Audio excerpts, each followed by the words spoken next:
So how are you, man? Thank you for coming over to the studio and joining us here at the Win. Beautiful studio. This is unbelievable. Thank you, man. Unbelievable. Thank you, man. Great for boxing. How does it look to have your fighter up there, man, after such an amazing performance? Man, yeah, it's unbelievable. Like I said, Carlos Adames, I got the utmost respect for him. He's an unbelievable talent, and I think sky's the limit for him. The best is yet to come. Now, you did have a lot to say pre and post this fight. Does all of that, specifically the Caleb Plant statement, stand? And I mean, do you still think, even after you seen what Plant did to Darrell, that Adames stops Plant? You know, I have the utmost respect for Caleb Plant. I've known him a long time. I've seen him. Obviously, he's a world champion. You can't take that away from him. His performance, you know, it spoke volumes the other night. That being said, Carlos Adames is different. If Carlos Adames prepares and he's ready to go, I don't think anybody beats him at 60 or 68. I think Adames is just a different animal. Do you even want him to move up to 68? I mean, we've seen him at 54, now at 60. Do you think he should even get up there, or you think 60? No, there's no doubt in my mind that he can compete with those guys at 68. Not only compete, I think he wins those fights. I think he beats Benavidez. I think he beats Caleb Plant. He's a special talent. And I've seen him in there with all those guys. Obviously, it's sparring is sparring. The real fights are the real fights. But I see what he's doing to guys with 16-ounce gloves. So I think it'll be much more in our favor when we put those 10s on. I can tell you that. But he's going to have to receive those shots as well from naturally bigger men. Yeah, that's true. But that being said, Carlos has never shown me any indication that he can't take a good punch. And like I said, he's not that easy to hit. He's very slippery. He's very slick. He can do a plethora of different things. He can fight southpaw. He can fight right-handed. And I'll give you an example. I've seen Carlos in there with heavyweight sparring. I've had to have heavyweight spar with him because we couldn't get sparring with some of these light heavyweights and guys of that nature. By heavyweight, you mean your new heavyweight, the Cuban? I have a couple Cubans. Yeah, I have Daniel Perot, who's he just defected out of Cuba, the 2020 Olympian. I have Lanier, his brother, obviously was a 2016 Olympian, top 7 in the world. And Eric Cordova, who's also a heavyweight, who just defected from Cuba. Wow, 3 heavyweights. That's are any of them pro yet? Lanier Perot is top 7 in the world in the WBA. So hopefully he'll be in an eliminator pretty soon here and fighting for the WBA title. His brother will be making his pro debut December 2nd. He obviously just defected to this country in the last couple weeks. And Eric Cordova, the same. He just defected a couple weeks back, and he'll be making his debut December 11th. And we'll be making sure that we will put them on the fast track. Now, by saying the things that you've said in reference to Adames, are you totally open from 60 to 68 for what comes? 100%. So a guy like Jose Ustategui wasn't received well when David Benavidez announced that fight. We actually had Samson Lewickovic on our show earlier this morning, and he said that fight's no longer happening. He actually felt bad because contracts were signed, and he knew Ustategui needed the money, but obviously they'll be at the WBC convention announcing something bigger. Is Ustategui something that you would want to put Adames in there, or is he looking for bigger fish? I mean, obviously, we want the best. You know, I feel Adames, I told him and I told everybody that would listen. To me, him winning a world championship, it's a great achievement. It's a great accomplishment. But it would be a huge disservice to his talent if he doesn't make that pound-for-pound list. I felt that then. I feel this now. So, obviously, we want the best opportunity. If that's Canelo, we would take Canelo. If that's Benavidez, it's Benavidez. If that's Caleb Plant, it's Caleb Plant. If that's Charlo at 60, it's Charlo at 160. I'll put Carlos Adames in with anybody. But at the end of the day, these guys got to be open to fight him. Coach, I wanted to talk about something that I saw maybe a few weeks back on Twitter where a fellow media member said something along the lines of you having to be in the running for trainer of this year with all the upsets that you've had in your favor this year. Just talk about that and being able to get some of that recognition for all the hard work and success that you guys have had.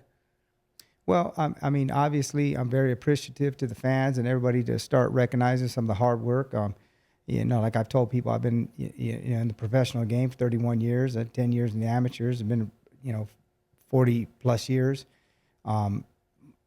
It's been a lifelong accomplishment to get to this point. My family's invested a lot of blood, sweat, and tears in this sport. Obviously, my cousin Louis Molina fought in the 1956 Olympics, so my family has put a lot into this sport, and to get some of the accolades after years of plowing away. I mean, it's great that the fans and people are starting to take notice of the years and years of hard work that we've put in. So obviously you've been a major part in the rise of Dominican boxing. You have 3 champions, 2 full. Look at that. So you name them so that I don't leave anybody out, because I thought it was Eric Rosa, Mini Pac-Man. Okay. That's the 4th. All right. 105-pound WBA champ. We'll be looking to get him in the ring pretty soon here too, defending his world title. So hopefully sooner rather than later. Okay. So how does it feel for you to have this, I guess, not only rise in popularity, but this definitely an influx in fighters? How are you finding it difficult, or do you embrace the challenge to train so many? Because how many total is it now? We got quite a few fighters, no doubt about that. But no, I embrace the challenge. It's 24 hours in the day. I only need 6 hours of sleep, and I like to grind. That's what I've always liked to do. I love being in camp. I love being with the guys, and I'm old school. It's funny, when I came into this sport, you hear about these things now. Oh, this guy's a conditioning coach or this and that. I came into this sport 40 years ago, 31 years ago in the pros. And when I came into the sport, you never heard of a conditioning coach. So I also like to go on the runs with the guys. I like to do everything with these guys, and you hear people, like I said, talking about conditioning coach. When did that just come along? 10, 15 years ago? I don't know. But that being said, I like to, hands-on in every aspect, making the weight with them, doing the conditioning with them. And to me, that's the way I was brought into the sport. And I love the challenge. Absolutely, man. So I got a question here from the public. Jazz says, what do you think about Dominican Elvis Rodriguez? Do you think his output is too low, and that is what contributes to his loss? I like Elvis Rodriguez a lot. I think he's a very talented fighter. At the end of the day, it's unfortunate that we're in a sport where, one loss or one performance is the be all and the end all, and I think that's unfortunate. I think we got to kind of change that, because we don't know what's going on in the background with these guys. I can speak on it now. I can remember going into an HBO fight, and I think it was the night or the day before, maybe 2 days before, somewhere in that nature, with Robert Guerrero. And he got a call from the Stanford Hospital, basically the doctor saying, hey, look, your wife's got maybe 2 weeks to live, if that. So there's a lot of things that go on in the background where we don't know what's going on in people's personal lives. Or, again, another case with Robert Guerrero, when we fought Malcolm Clausen, 2-time world champion. We couldn't spar going into the fight. He told me, hey, you can't pull me out of this fight. I need the money. I got to pay for my wife's medical bills at the time. Like I said, when he was at Stanford, this was another time. And he had a broken hand for the entire camp and went into the fight with a broken hand. You know what I mean? So some people, he's not letting his left hand go a little bit. So, there's a lot of things that are in play that a lot of people don't know. And a lot of these guys and the top guys, a lot of times, just don't make any excuses. So I don't want to put too much on one performance. For sure, man, for sure. So, Coach, I was just going to stay on Adames because I watched the interviews that you did with Broadway Joel, so it's fresh in my mind, and shout out to Broadway Joel. But you seemed pretty adamant that these guys won't fight Adames. he's a very difficult fighter. Like I said, I mean, if I'm managing some of these other guys, I'm going to stay away from him like the bubonic plague. The guy's very, very, very talented. And like I said, when he gets prepared for a fight, I don't think there's anybody out there that can beat him. So I wouldn't be rushing to get in the ring with him. He could fight left-handed. He could fight right-handed. He could fight on the inside. He could fight on the outside. He could fight on all three levels. He can give you a lot of different angles, and he can punch. And so I think it's going to be very difficult to get a fight with Charlo or somebody of that nature. I have the utmost respect for the Charlos, too. I've known them for years. I've seen them spar many, many times with Erislandy Lara, who's one of my fighters, obviously. And so I have the utmost respect for them. I think, they're unbelievable.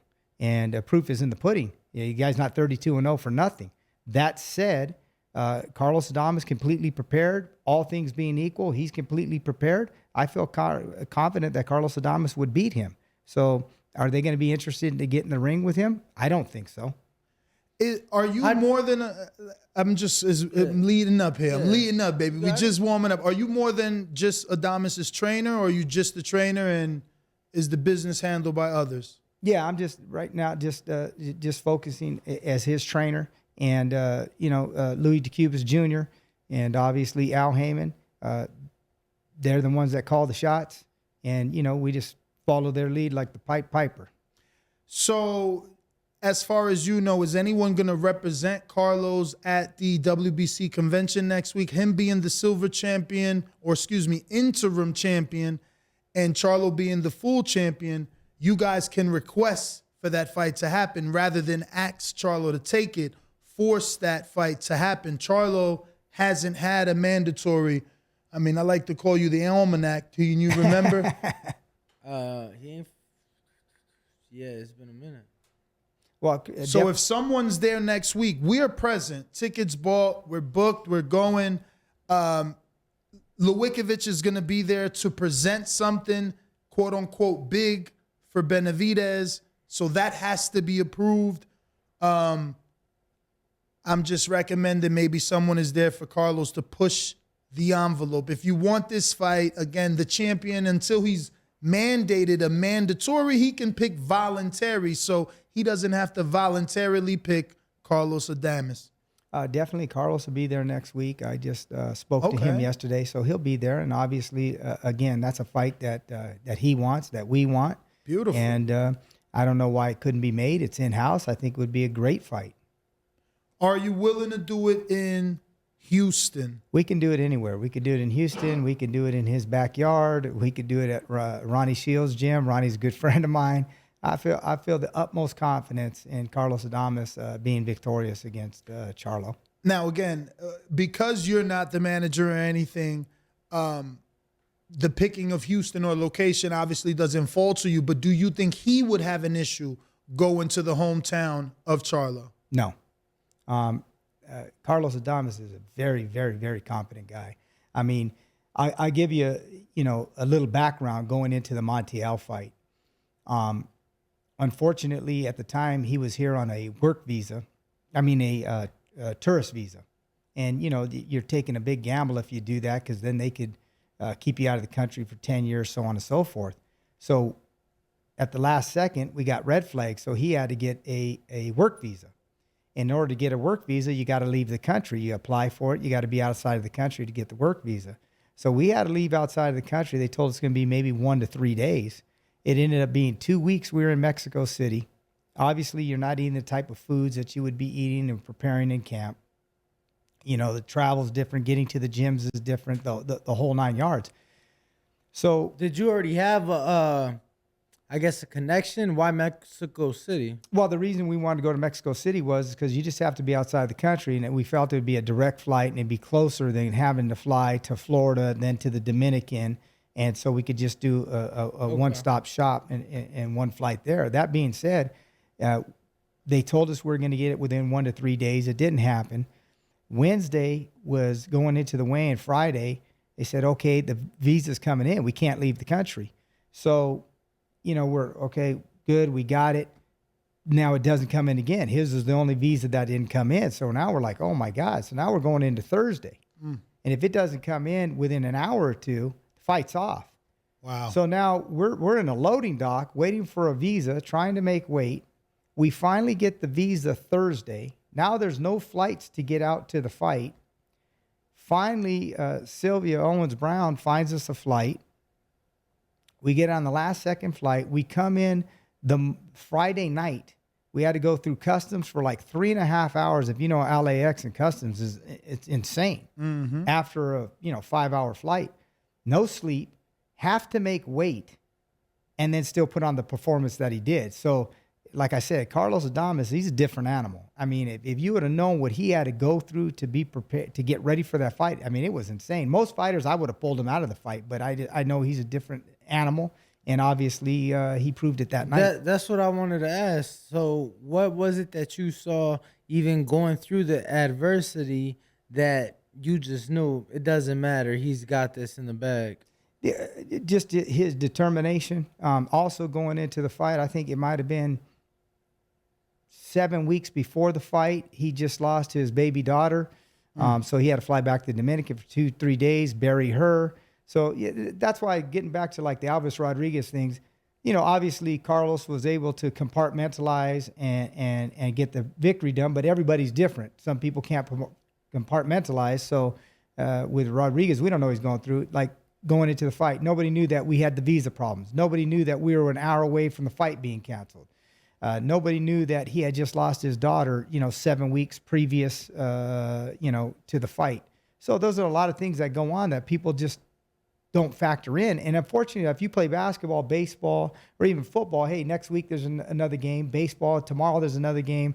Basketball, tomorrow night there's another game. Unfortunately, with fighters, it's tough because they're judged really harshly on one fight, and then you don't get another opportunity for maybe 6 months, a year, maybe longer. And I think that's unfortunate. Definitely, man. Is there any plan or date for a return for Adames, or are we just waiting? Obviously, like I said, he'll go to the WBC convention next week, and let's see how things play out. Obviously, we would love a fight with Charlo. We would love a fight with Caleb Plant. But the powers that be, and we'll have to see how everything plays itself out. It sounds to me like Plant, Benavidez, those guys are going to be busy first quarter. Is there any other 68 options?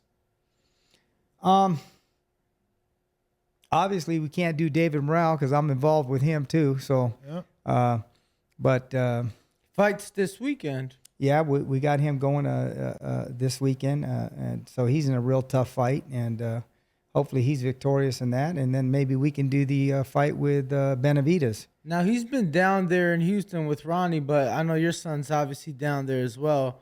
Yeah, we've been involved with him for a long time, even before when he was training in Minnesota. So we've been part of his career, obviously, since the start.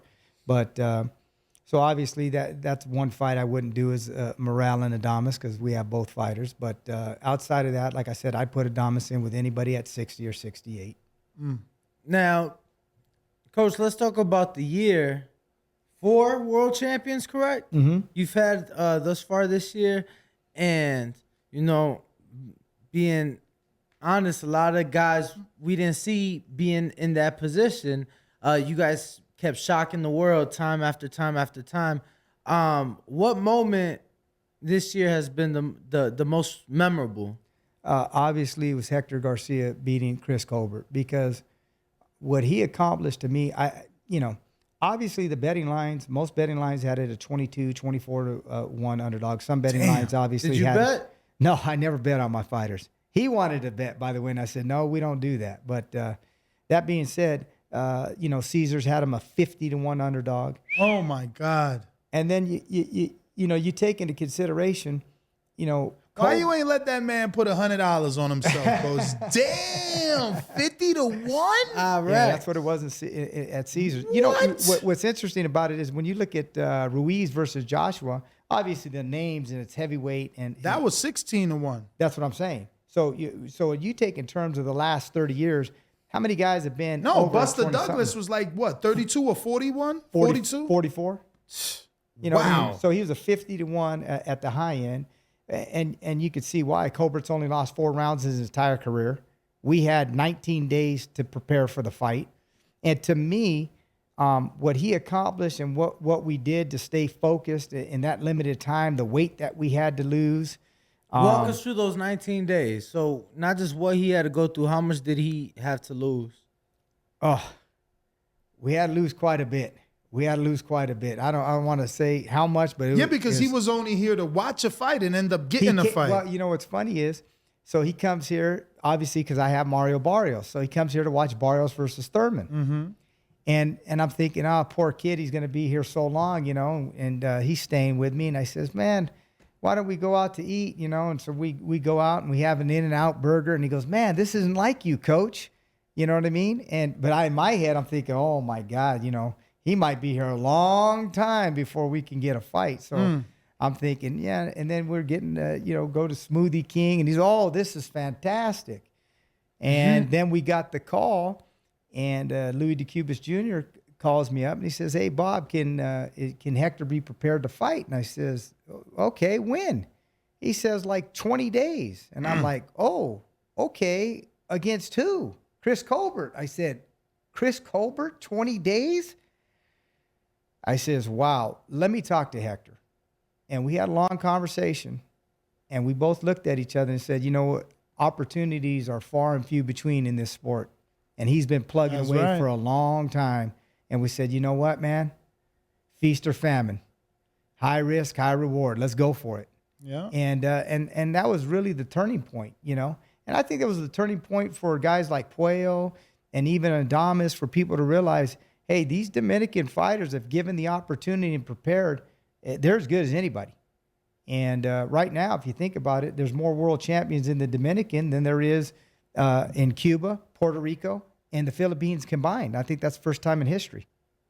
And wow. Nothing, Well, you're I'm going to Dominican, stir the pot, man. Forget all that Dominican. ahead. I'm going to stir the pot. Speaking of Dominican, who is Puello fighting?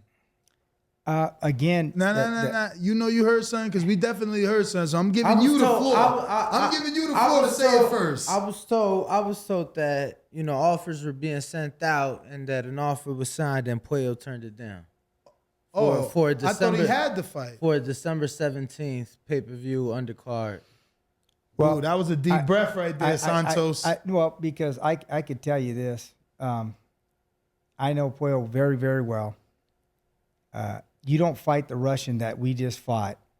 And any of the names that you're talking about, whether it's Liam Parham, whether it's Russell. No, that's what we heard is getting the fight. But the other one that took it and now is not is the one that already beat a Dominican. You guys got me at a loss for words. I heard Kenny Sims and one other individual received offers for a Puello fight for December 17th. Russell. That's news to me. He hasn't been here with me. He hasn't been training with me. So, but I can tell you one thing: for anybody to think that we would turn down Russell, for anybody to think we would turn down Sims. Matter of fact, I had Sims in my gym the other day sparring one of my guys, Kevin Brown. I could ask him how that went. And he only has 2 pro fights. That being said, there's no way on God's green earth that I wouldn't put Puello in with any 140 pounder. Any 140 pounder. I can see a way where Sims doesn't make sense. Come on, you just fought the Russian. You know, maybe your team is looking for a bigger name. Well, at the end of the day, again with him too. Would we love a Josh Taylor? Of course. Will we love to fight Russell? Yeah, he's got a big name. We'll fight any of those guys. Just give us the time. Give us proper time to prepare for the fight. Obviously, he's the world champion. You give us an 8-week camp, we'll fight anybody. So there was no truth. If we weren't a world champion and we needed 4 weeks, we've proven with Garcia that we will take these kind of risks, and that's the type of team we have with Louis DeCubas Jr. and myself. We'll take that type of risk. And Puello, same thing to be said, but. Again, he's the world champion. Give us an 8-week camp, and I don't care who those guys are. We'll fight any of those guys at 140. Was there any truth to the rumor of T.O. getting the Puello fight for the Heisman date or whatever? That's not true because it's a whole top-ranked PBC thing? Again, that would be news to me. That's never been brought up to me. But I could tell you one thing. Any person at 140 pounds I would not turn down. Yeah, but I mean, would the business of boxing allow a Puello and a Teofimo? Oh, I would love to do that fight. I guess that would depend on Bob Arum. I mean, On Bob. yeah, because to me, I'll give you an example. Shakur Stevenson. I heard him after he won the title at 30. He said he wanted all the belts. I said, well, that's fantastic. Got Hector Garcia. We're ready to go. Not a problem. The very next day, I hear Bob Arum saying, oh, some of these guys, we don't need the belts. Who cares about these guys, this and that. And so to me, I think Bob Arum, if a fight isn't a 60-40 at minimum, if not a 70-30 in his eyes, they never do those fights. You're willing to do Crawford versus Porter. I guess you feel confident you're going to win that fight. You're willing to do Fury versus Wilder. I guess you feel confident you're going to do that fight. We could have did that fight with Shakur and Hector Luis Garcia. It would have been an easy fight to been done. You really think that a fight with PBC and Bob Arum in Top Rank would have been an easy fight to do? They did Wilder versus Fury. They did Porter versus Crawford. But in my estimation, Bob's a shrewd businessman. He's a smart boxing guy. You got Bruce Trampler. You got Brad Goodman, I know very well. And they're some of the best in the game. They're the best some of the best matchmakers in the game. And if they feel it's in their favor, they're going to make those fights. And the fights that they don't feel are not in their favor, those fights just somehow never happen. It's just the facts. Lomachenko versus Haney. Back in the day. So I got Brandon in Houston that says, thanks for coming on, Coach. Do you think it's possible to become a world champion despite having a big deficiency in power in one hand? Meaning one side packs much less of a punch than the other. Side note, I think you should be looking into commentating. You have the voice for being an analyst. Much appreciated. Again, punching power, it's always a great thing to have. It's a great equalizer. We all understand that. But that being said, look at a Paulie Malignaggi, Pernell Whitaker. A lot of people, Ronnie obviously worked with him. I know Ronnie very, very well. And you look at a Pernell Whitaker. I think some people underestimate his punching power to a degree, but it wasn't like he was a tremendous puncher. And you look at the career he had. So, there's many different ways you can skin a cat. So, some guys, like Paulie Malignaggi's world champion, so I don't think it's something that can limit you to becoming a world champion, that said. So, walk us through the fight with Adames and Charlo. Since you think he won't take it, why? What is it about Adames that Charlo hasn't seen, especially being in there with Laura, vast amateur background? Maybe that's why he won't be taking the fight. I mean, Laura and Adames, two different people. No, I understand that. But that said, the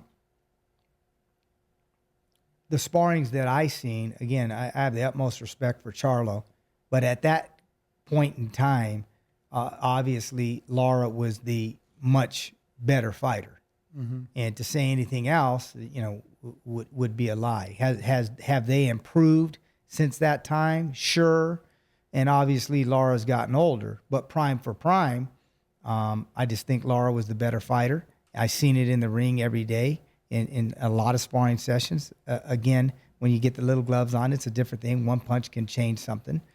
But Laura proved against Canelo, a guy who can punch. I thought he won that fight. So I think he would have been able to handle Charlo's punching power. And so Charlo, to me, he had a lot of problems with that southpaw stance with Laura. And again, Adames can fight southpaw or he can fight right-handed, and he can do a plethora of different things. And I just think Adames has faster hands. I believe he's the bigger puncher. And I believe he's multifaceted. He's very creative.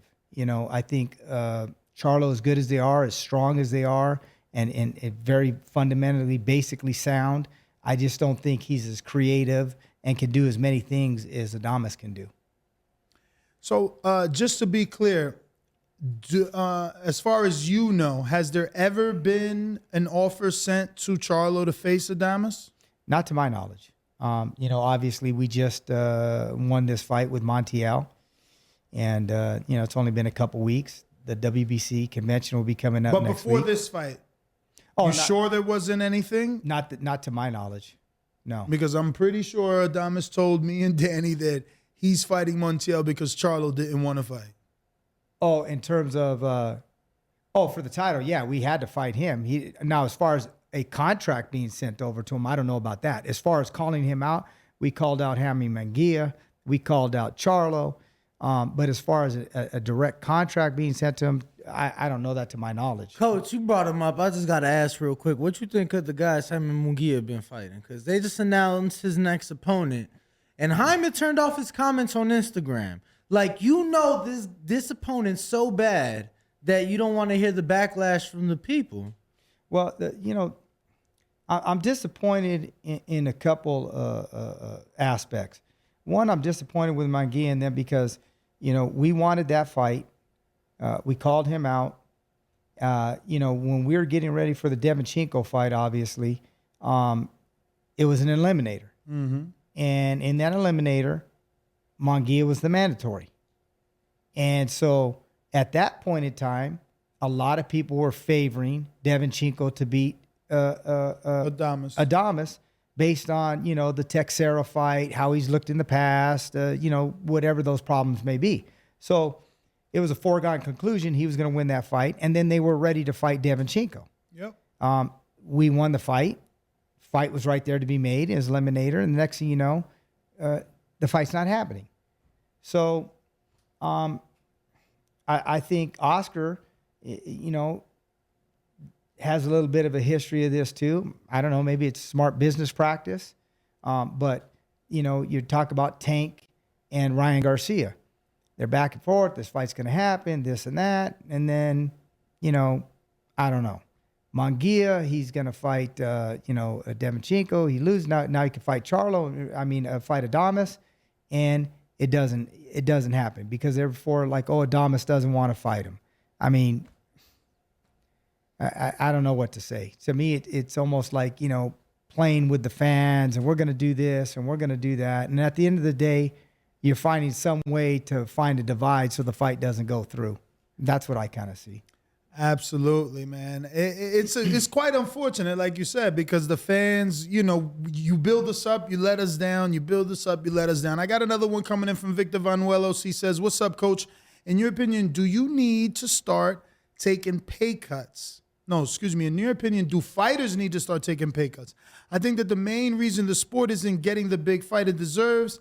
I understand that fighters are warriors, but it's hard to believe your life is in danger only fighting twice a year. Truck drivers, police officers, firefighters, etc., risk their lives every single day. What are your thoughts? Well, you can't put everything on the fighter, right?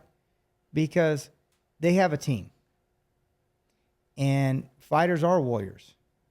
And virtually every fighter I've been involved with, I'll give an example, again, going back to Robert Guerrero. I was with him since he was 14 years old. I managed his career. I helped game plan for him. I was in every single camp helping him prepare for fights.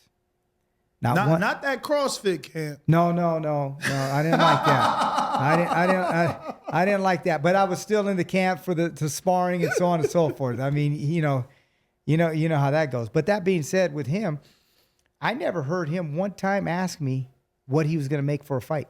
Not one time did he ever ask me what he was going to make for a fight. Wow. Never. So a lot of these fighters, you got to remember, you got family members. You got a manager, you got a promoter, and they get in these guys' ears. And, it's like, oh, well, you deserve more than that. Or whatever the case may be, we don't know. And then obviously sometimes you have managers that say, hey, you know what? It's not about this. We're going to take a little shortcoming here to get to where we need to go. Mm-hmm. We want the glory. And that's a Hector Luis Garcia. Whatever it takes. You could have paid him $2 to fight Chris Colbert. You might not have paid him. We might have gave Chris Colbert $100 to get in the ring with him. You know what I'm saying? So mentalities and the people around you, and getting to the Terrence Crawford thing with Spence, I'm perplexed by that one more than anything. And the thing that perplexes me the most is I think he would have had a career high payday to fight Spence. There's no doubt in my mind. And even if he wouldn't, let's just say the fight would have been exactly the same amount of money what he's making for this fight, where I think he did himself a disservice. And I don't think it's so much him. I think it's the people around him. You had a chance that may never come back now to set yourself apart as an all-time great, because he goes out there and beats Spence. He's a pound-for-pound fighter. Maybe he still is an all-time great. But I'm talking about in any era, an all-time great, not just his era. I think if he would have went out there and beat Spence convincingly, there's no doubt that he, you know what I mean, he could have been an all-time great in a plethora of eras. So I think he really let that slip through his hands. Now Earl Spence came out in the last 48 hours and posted that he will spin the block when it comes to that fight, meaning he's going to revisit it. And I don't blame him, because he on the flip side, he's in that position too, because the winner of that fight really sets himself apart, right? You're really setting the stage as an all-time great. You know, that to me, you know, it's one thing you beat a world champion, you beat this guy, or you beat a solid guy, you beat an Ugis, and that's fantastic. But when you go out there and you compete and you know it's two of the absolute best and you come out on top, now we're talking the Roberto Durans, the Sugar Ray Leonards, you know, the Tommy Hearnses. So I think, of course, he wants to set himself apart. So I can imagine him wanting to do that. But then again, sometimes when the ship sails, it may never come back. I don't know. Since you brought up Spence and Crawford and the failed negotiations, obviously Crawford decided to fight David Avanesian, and Spence had another tweet where he said, fight announcement soon. Who do you think he chooses to fight? You know, I was watching or looking online at, what is it, Boxing 24, and they were saying Keith Thurman. So, I mean, I guess that's the next best available that you possibly could fight. Do you like that fight, Keith Thurman? Is that the one you would prefer? I mean, obviously, since you can't get Crawford. I think that's the best available fight for him, no doubt in my mind. And, not Boots. Well, you know what? Boots may be the better fighter, but does he have the better resume? I don't know. He may be the better fighter, but we got to see you against that level of competition. In my mind, he's the goods, right? And obviously, he's going to have to bide his time, and he's going to have to beat somebody of note to garner those types of fights. I'm sure they know that. So like I said, maybe he beats Keith Thurman. I don't know. But that being said, Keith Thurman has the better resume. He's done more. He's earned the opportunity. And I think at this point in time, that's the fight that makes sense. Now, Boots also went to Twitter and said, fight coming soon. Is Barrios getting a call? Because I know Barrios is out here. Is Barrios still at welterweight? Yeah, he's at welterweight. He's training with me right now. I'm his head coach. So he's been out here training, and we're trying to stay in shape and get prepared. But I haven't heard that. Would you advise? How would you advise Barrios if he called you and said, Coach, man, this is what Al offered me, man, Boots Ennis? Well, I think keeping it 100, and that's the type of person I am. I've always been in this game straightforward. I think at this point, you came off losing to Tank, right? Now you had a loss to Thurman. I think the best thing he can do right now is we need to go out there, fight somebody that we can get a win, get our bearings back. Because, you know, I was his head coach from his first pro fight till he was #1 in the world. At that point, you know, they decided to go in a different direction with Virgil Hunter. And now he's back with me. And so that being said, it's going to take a little bit of time for us to, you know, build them back. Build them back. I think we need at least 1 or 2 fights, because talent-wise, at 147, Boots probably the most talented.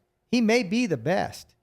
Obviously, he's going to have to prove it, and he's going to have to get that opportunity. But that being said, I don't think you go into a fight like that until you have at least minimum 1 fight to get your bearings, if not 2.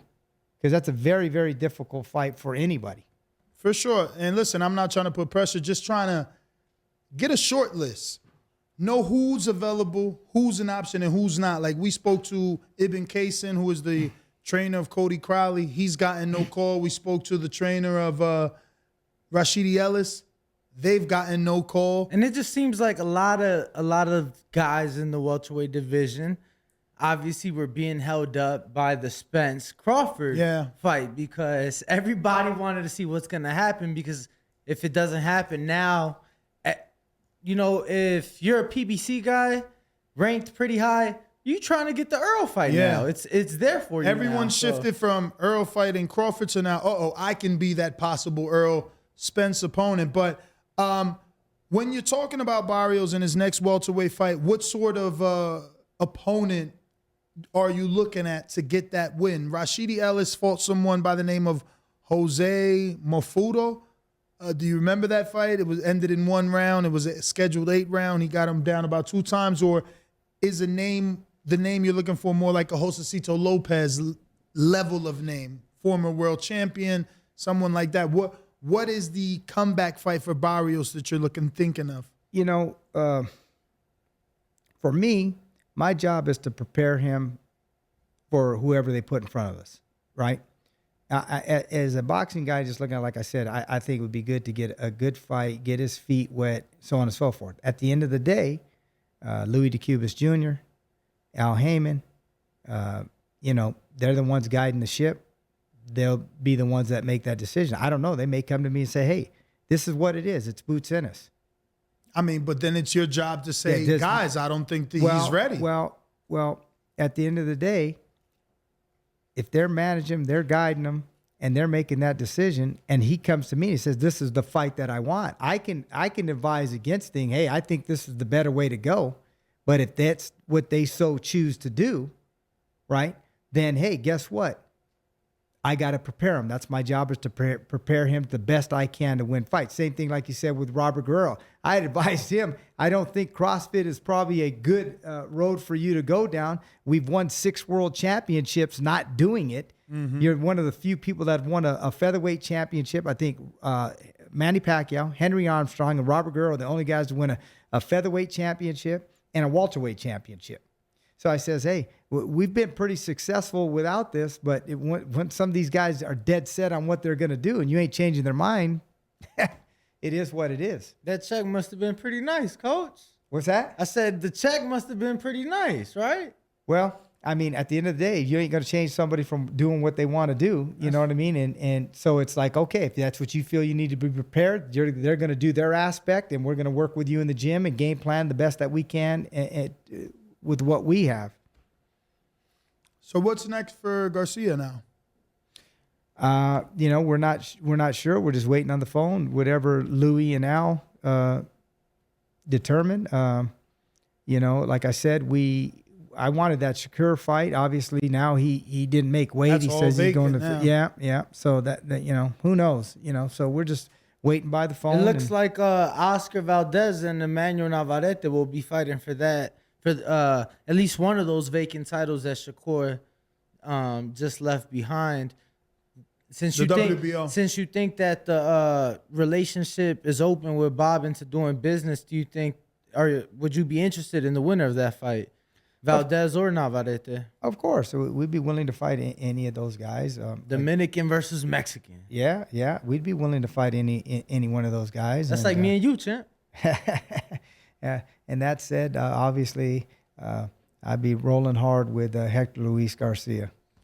How was it working 2 championship corners that night?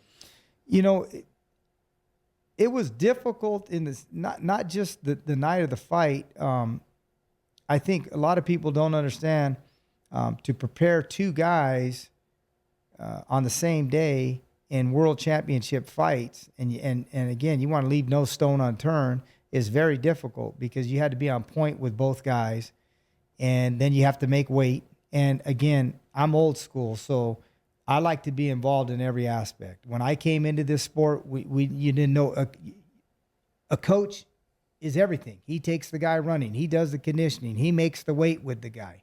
He does everything. That's when I came into the sport. That's how I was taught. That's how I was groomed. And so from that aspect, you know, we have to make weight. We're doing everything that we need to be done. And then the other difficult part was, as the fight is playing out and Hector's done, we didn't have any break in between. You know, so it was like, boom, you know, there's no fight in between. I tell you the truth, I don't know how many head coaches have won world championships in the same night, let alone back to back. You know what I mean? So, you know, I had to guide 24 straight rounds of championship boxing. And I'll tell you, that Russian. Wait, there was no fight in between? There was no fight in back to back. They didn't even give us a fight in between. So now that both of your guys have the belts, and now that you are the champs, would you ever, if you had to say, would you ever not do that?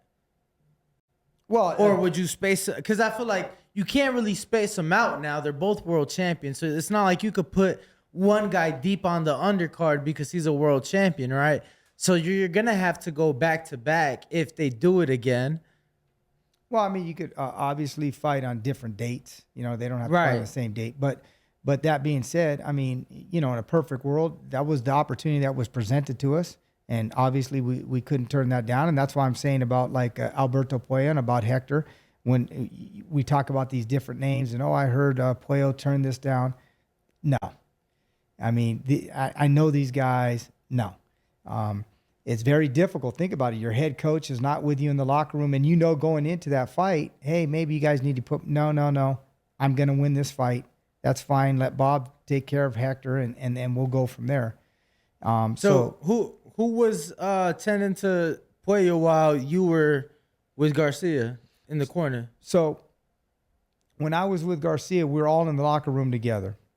Obviously, we went out to the fight, and a kid that I have, I'm sure you're all familiar with, DJ Zamora, Black Apino. He used to train at Floyd Mayweather's gym. And Floyd nicknamed him famously in the All Access as Black Apino.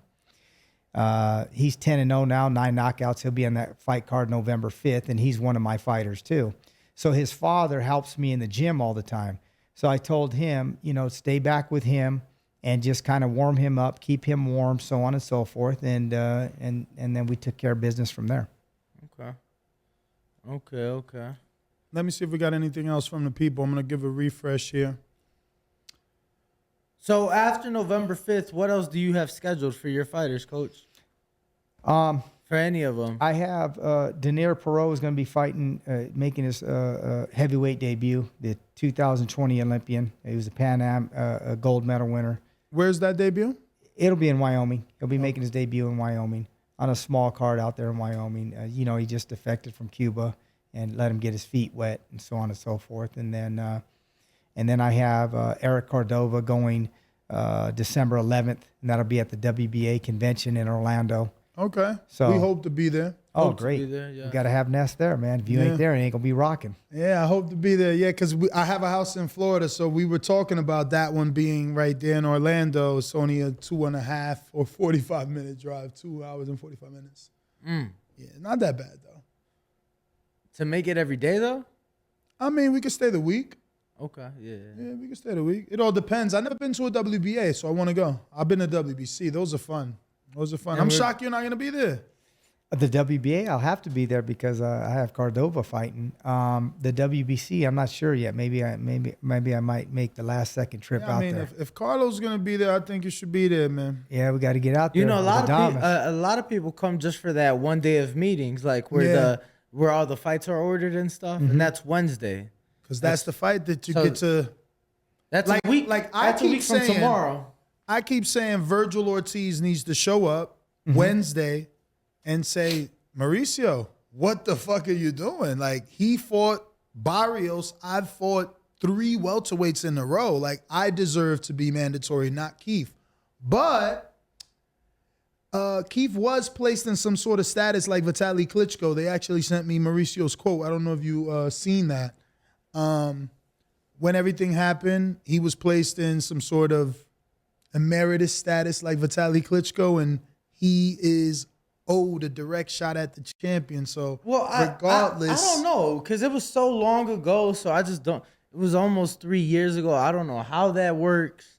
I mean, So, body of work, I think Keith Thurman deserves that fight. You know, I think he's earned it. He's only had one loss against Manny Pacquiao. And again, the backstory to him, not making excuses for him, but I know he had bone spurs in his elbow. Hand was real jacked up. So his lead hand was really screwed up going into the fight. Obviously, he didn't want to turn down the opportunity, still thinking he could beat Pacquiao. It didn't play out that way. But, you know. So you wasn't going to tell Bob that Kenny was listening and said all this already? Added you to his story. Oh, that's great. And he said, Bob Santos just got on this interview and straight up lied. I sparred dude one time in August.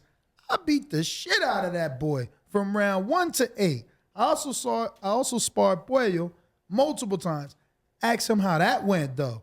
They offered me to fight with Puello, and y'all turned it down. So stop capping on the boxing voice. That was never brought to my attention. I've seen him spar Puello many times. That was never brought to me about the fight. so how did the Puello sparring and Kevin go? Brown, we're there every day. Every day, you and Coach K come by anytime you want. We bring the cameras in for that. Not a problem. No, only the boxing boys. Hold on, only the boxing boys. It started here. It started here. Only the boxing boys. But I got big time respect for Sims. He's a hell of a fighter. But again, Why would it be different with Sims versus, you know, because obviously Sims did what he did to Rodriguez. That's fresh in people's mind. He's a Dominican. Why would it be different? Well, Puello's a different fighter, obviously. He's a long southpaw, you know, and you know Sims is a good fighter, but I just think Puello's a level above. You know, that's my opinion. So and it may sound biased, obviously, because he's my fighter. But that being said, like I said, Sims. Go get in that ring with that Russian and let's see how well that goes. Why don't we start there? Why don't we start there? Was that the best of Puello in your opinion that we seen in that title shot? Well, I think so. In terms of, if you look at what he had to fight, he had to change up what kind of a style fighter he is in that fight in order to win that fight, right? So he showed a lot of grit. He showed a lot of bite down, and like I said, that Russian's no joke. And anybody who wants to get in the ring with him, you know what I mean? Earn your shot. Get in there with those Russians, like David Morale that we have fighting November 5th. You know, to me, he's fighting a better fighter than Benavidez has ever fought at any point in his career. Sims, got an awful lot of respect for you. Hey, go in there and fight that Russian. Go find out how easy that is. Everybody wants a direct line to the top, right? Without going through the fire. Sparring's one thing. But wouldn't you say that Sims, and I don't want to make this like I'm beating the drum for him, but just because you said that, it triggered this. I got the utmost respect for No, but for the I mean, guy, you but said yeah. that, so it triggered this. He went through a heavily touted Dominican that was only knocking people out. So he did go through the fire. Rodriguez, great fighter and so on and so forth. But that Russian is different. I can tell you that right now. That Russian's different. I can tell you. I've been in Freddie Roach's gym many, many, many times. I've been around Rodriguez. That Russian's different. So, Any more questions from the people? Yeah, I'm actually doing a little bit. I'm trying to find. Kenny's actually booked for the show the Monday because he messaged me. He's like, "I'll be there Sunday." I'm like, "I'll be in Mexico, but the Monday after, I got you. We'll get you on the show." See, we get everybody on the show. Yes, we love everybody. We do. We have to. We got to build the sport, baby. Yeah, the best sport in the world. So who would you like to see this Russian? Hold on, it just got juicy. What happened? Who would you like to see the Russian face? He's got 2 losses now. Obviously, the first one was to Barrios. I want to see him fight Sims. I don't know that Sims is going to look backwards. This guy's coming off a loss. He's 9-2 right now. But it's only a 2 world championship fights. So, what's going on? What do you got over there? So now I got Albert Bell, who says he posted on his story he said that he was there. He says that he calls cap and that you have a 130 pounder that can get it too. They talking about Garcia. Gotta be. And that we both. They both want opportunities. He said we'll take both of they shit on the same night. What's up? Both of their belts. Oh wow. That's what that translates to. Yeah. Let me see when Albert Bell's in town. Maybe he could go fight Chris Colbert first. Ooh, Albert Bell, right? Go on I your heard way he accepted that though. I heard he I accepted don't know. that fight. Maybe he can do that. Oh man, it's been a very entertaining day. Very entertaining day. We had like 5 coaches call in this morning. Yeah, and then we had Bozy on his call after the show. I was Right so after tight. the show ended, I'm like, I was man. so tight. Right after the show ended. So you guys are going November 5th, obviously this weekend. That's PBC Showtime. You guys are going your heavyweight in Wyoming. When is that again? December 2nd. December 2nd. Daniel Perot, 2020 Olympian heavyweight. And then WBA convention you have. Eric Cordova, heavyweight. And Cordova's also Cuban? Yes. Got a lot of heavyweights. Yeah, man. Is it 4? 4 heavyweights? 3 heavyweights. 3 heavyweights. Big stable. You got a cruiser coach? Maybe I have to put one of my heavyweights in with Kenneth Sims and slow him down a little Oh my goodness. Well, Coach, I guess that's the last of the questions. Is your son out there? bit. Yes, sir. All right, we're going to bring him in. Fellas, we're going to go ahead and wrap it up. You know the family. Don't forget to hit that like button. Subscribe to the YouTube channel. Help us get to that 1 million subscribers. We're on the road to 1 million. And obviously, we have other great content on our Patreon channel. So since this video is over, head on over to our Patreon and check out all the exclusive content or right here on our YouTube members.